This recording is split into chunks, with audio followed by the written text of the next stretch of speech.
You're not stuck, you're being stretched. And that discomfort you feel deep in your soul may be the very sign that God is preparing you for something greater.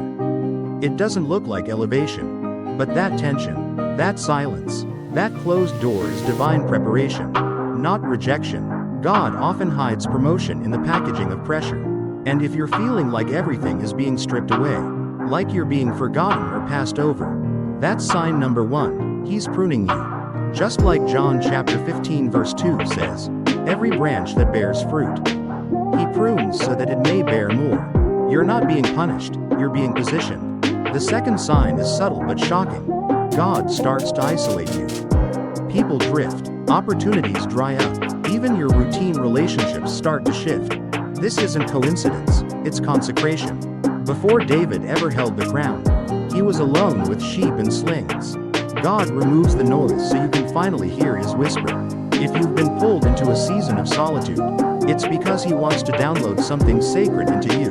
The third sign is a deep dissatisfaction with what used to fulfill you. Your spirit begins to rebel against the ordinary. You can't explain it. But your heart aches for more, even when everything seems fine on the outside. That's the Holy Spirit stirring your spirit for your next assignment. Just like Abraham in Genesis chapter 12, you're being asked to leave the familiar for the future.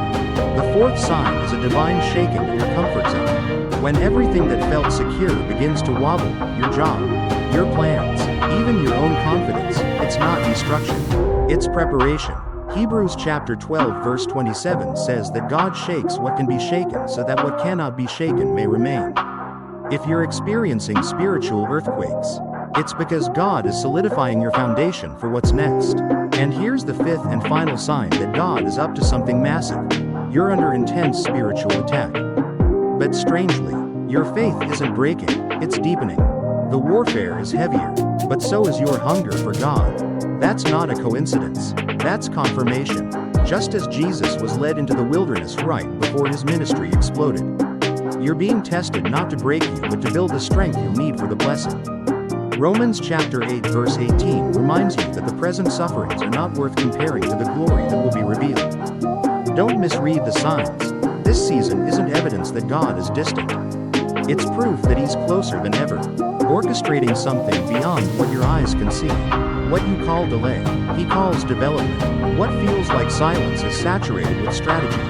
Don't resist the stretching, because hidden in the struggle is the seed of your next season.